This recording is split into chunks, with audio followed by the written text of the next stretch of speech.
Hello বন্ধুরা, কেমন আছো তোমরা সবাই? আশা করি ভালো আছো। তো মনটা আমার একদমই ভালো নেই।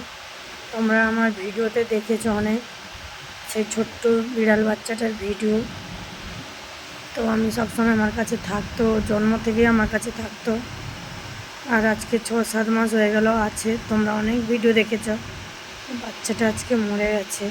খুবই মন খারাপ। আমার মেয়ে প্রচুর কাঁদছে, প্রচুর কাঁদছে। তো আমাকে ওকে সবাই বোঝাচ্ছি আমিও। কাঁদছে প্রচুর, তাকে কোনো কথাই শুনছে না, খায়নি সারাদিন।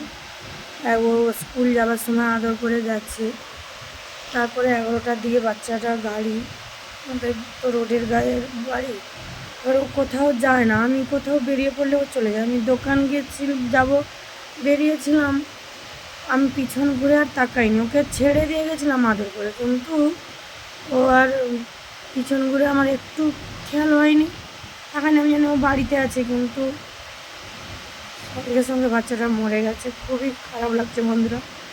মেয়েটা আমার কাঁদছে, প্রচুর কাঁদছে, কিন্তু আমি আর কি করব, কিছু আমার নিজেরও ভালো লাগেনি। আজকে সারাদিন খেতেও পারিনি। ও মাছ না হলে খায় না। শনিবার সোমবার আমরা নিরাম খাই বলে ওর জন্য মাছ এনে রেখে দেয়, আর না হলে দই এনে দেই দোকান থেকে, দই বিস্কুট আর ভাত। মাছ ছাড়াও কিছু খেত না। আর বাবার বাড়ি গেছিলাম, তোমরা দেখেছো, ওকে নিয়েও গেছি গাড়িতে, কোনো সমস্যা করেনি। পুরো বাচ্চার মতো আমার কাছে থেকে গেছিলো, কিন্তু আজ এভাবে চলে গেলো আমি বুঝতেও পারিনি আমরা। খুবই খারাপ লাগছে। ওর 4জন বোন হয়েছিল, 3জন মারা গেছে, ও একাই থেকে গেছিলো আমাদের কাছে। তোমরা যথেষ্ট ওর শ্যাম্পু এনে দিয়েছে অনলাইন থেকে, যাতে ও ভালোভাবে পরিষ্কার, রবিবার স্নান করে দিতাম। কৃমি ওষুধ এনে রেখেছি,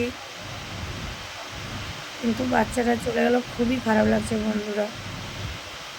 আর মেয়েটাকে আমি বোঝাতে কিছুতেই পারছি না, এত কান্না করছে, দেখো প্রচুর কান্না করছে, খায়নি কিছু না। আমি কি করব আমি নিজেই জানি না। তোমরা একটু কমেন্ট করে প্লিজ বলো। ও যে মরে গেছে, যেখানে থাকুক না কেন ভালো থাকুক, কারণ পশু পাখি মানুষের থেকেও পশু পাখি অনেক উপকার করে মানুষের। ওদের মুখ না ফুটলো তো কী হয়েছে, কিন্তু ওরা মানুষের কষ্ট বোঝে।